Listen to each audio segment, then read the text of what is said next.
यह है कि यदि एक व्यापारी अपने माल पर क्रय मूल्य से 25% अधिक मूल्य अंकित करता है और अपने ग्राहकों को उनके बिल में 12% की कटौती प्रदान करता है तो वह कितना प्रतिशत लाभ कमाता है। ठीक है ना। इंग्लिश वाले बच्चे नीचे पढ़ लें, मेरे हिसाब से पढ़ लिया होगा।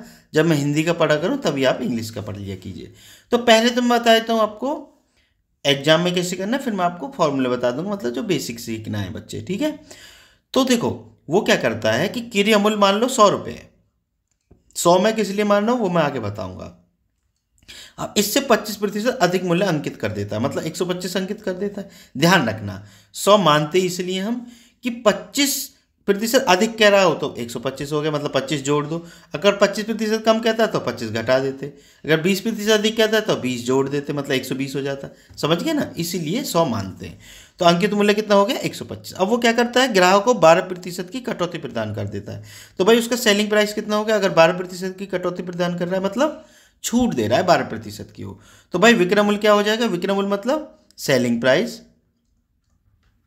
एसपी में लिख देता हूं, ये बराबर कितना हो जाएगा, अंकित मूल्य मतलब 125 गुना 100 माइनस छूट प्रतिशत कितनी है 12/100। ठीक है बच्चों। तो देखो 100 माइनस 12 कितने होते हैं 88। हल कर लो जरा। तो देखो 4 से 22 बार और 4 से ये 25 बार और 25 पंजे 125, 25 की 5 की 22 में गुना कर लो तो कितना हो गया 110 रुपये। मतलब उसका जो विक्रय मूल्य वो 110 रुपये हो। क्रय मूल्य हमने कितना माना था 100 माना था। ठीक है बच्चों। तो लाभ कितना हो गया भाई 110 में से 100 जाएंगे तो 10 रुपये का लाभ हो गया। अगर 10 रुपये का लाभ हुआ मतलब 10% लाभ हुआ है, तो आंसर में कहीं है तो देखो चौथा ऑप्शन आ जाएगा। ठीक है बच्चों। 100 हम मानते ही इसलिए हैं कि जो कैलकुलेशन हमारी कम हो जाए। अब जो बच्चे बेसिक सीखना है वो थोड़ा सा ध्यान दे लें कि देखो विक्रय मूल्य बराबर क्या होता है। सबसे पहले तो वो लिख लो कि भाई अधिक वाला क्या था चक्कर। देखो अंकित मूल्य जो हमने निकाला था वो क्या कर, अधिक कभी आपको बोले तो आपको कैसे करना है, जैसे यहाँ अंकित मूल्य ही मान लो।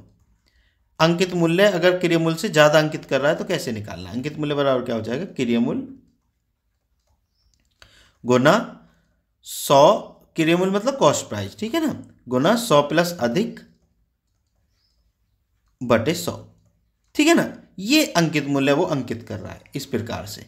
ठीक है, यही हमने किया है भाई। 125 तभी तो आया है, हल करके देखो जरा।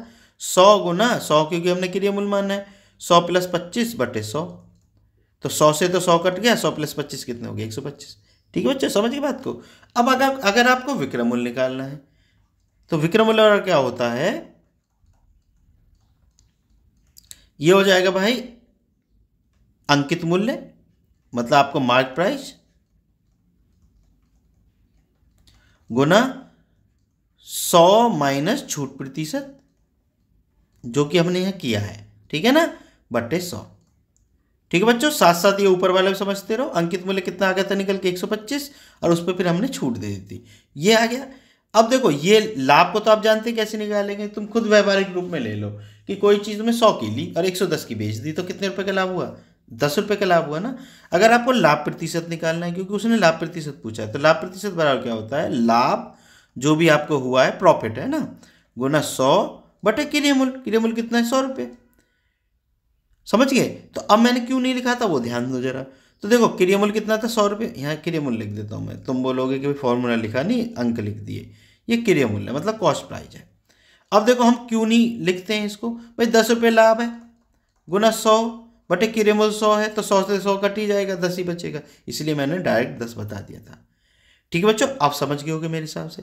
अगर वीडियो पसंद आई हो तो चैनल को सब्सक्राइब जरूर कर लेना। मिलते हैं फिर नेक्स्ट वीडियो में।